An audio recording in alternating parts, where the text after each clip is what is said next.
Welcome to அம்மாச்சின் கைப்பக்குவம். இன்றைக்கி வந்து நான் தக்காளி தண்ணி சட்னி பண்ணியிருக்கேன். இது வந்து ரொம்ப டேஸ்ட்டாக இருக்கும், ரொம்ப ஈஸியாகவும் பண்ணிடலாம். இந்த சட்னியோட டேஸ்ட் வந்து எல்லாருக்கும் ரொம்ப பிடிக்கும். இதை வந்து நான் எப்படி செஞ்சேன்னு பார்க்கலாம் வாங்க.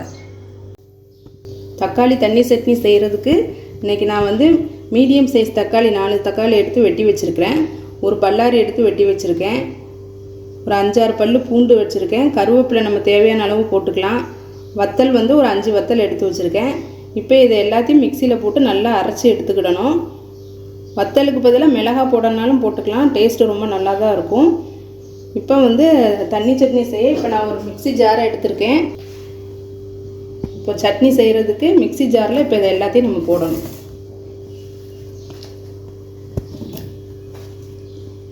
ஃபஸ்ட்டு தக்காளி போடுறேன்,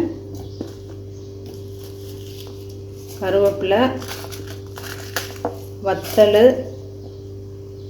பூண்டு, பெரிய வெங்காயம்.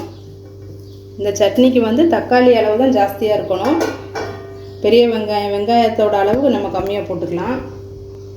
உப்பு தேவையான அளவு. இப்போ இதை நல்லா நம்ம மிக்சியில் அரைச்சி எடுத்துக்கலாம். பாருங்கள், நல்லா அரைச்சி எடுத்தாச்சு. இப்போ இதை வந்து தாளித்து விட்டுக்கலாம். இப்போ ஸ்டவ் ஆன் பண்ணிவிட்டு கடாய் வச்சுருக்கேன். இப்போ நல்லெண்ணெய் விடுறேன். எண்ணெய் தேவையான அளவு விட்டுக்கோங்க, கொஞ்சம் கூடவே விட்டால் நல்லா டேஸ்ட்டாக இருக்கும்.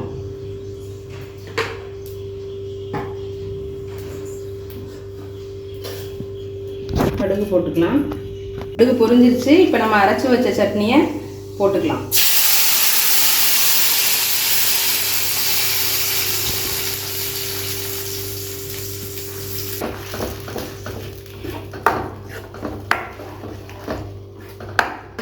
இப்போ எண்ணெயில் நல்லா இதை கிளறி விட்டுட்டு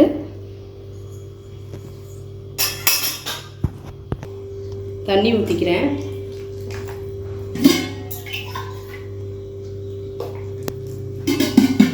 தக்காளி வெங்காயம் எல்லாத்தையும் பச்சையாக அரைச்சதுனால இப்போ நம்ம வந்து அதுக்கப்புறம் தான் தாளித்து விடுறோம்.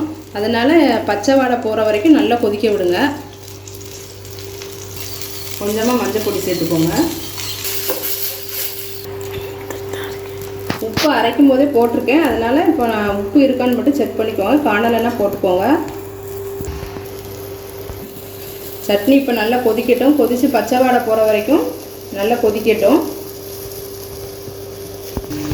பாருங்கள், ஒரு 5 நிமிஷம் கொதிச்சிருச்சு. பச்சை வாடெல்லாம் இப்போ நல்லா போயிடுச்சு. கொஞ்சம் தான் கெட்டியாகிருக்கு. இதோட நம்ம ஸ்டவ்வை ஆஃப் பண்ணிக்கலாம். சட்னி ரெடி ஆயிடுச்சு. தக்காளி தண்ணி சட்னி ரெடி ஆயிடுச்சு. தக்காளி பல்லாரி அரைச்சிட்டு எண்ணெயில் தாளிச்சிட்டு இந்த அடுப்பில் நம்ம தோசை ஊற்றிக்கலாம். ரொம்ப ஈஸியாகவும் செஞ்சிடலாம். இப்போ நான் வந்து தோசை ஊற்றிக்கிட்டேன். இட்லிக்கும் ரொம்ப டேஸ்ட்டாக இருக்கும். ரொம்ப ஈஸியாக செஞ்சிடலாம். ஒரு 5 நிமிஷத்துக்குள்ளே இந்த அடுப்பில் தோசையை ஊற்றிட்டு இந்த அடுப்பில் நம்ம சட்னி செஞ்சிடலாம். தக்காளி சட்னி தான் பசங்களுக்கும் ரொம்ப பிடிக்கும். இது நல்லா டேஸ்ட்டாகவும் இருக்கும். இந்த மாதிரி செஞ்சு கொடுத்தீங்கன்னா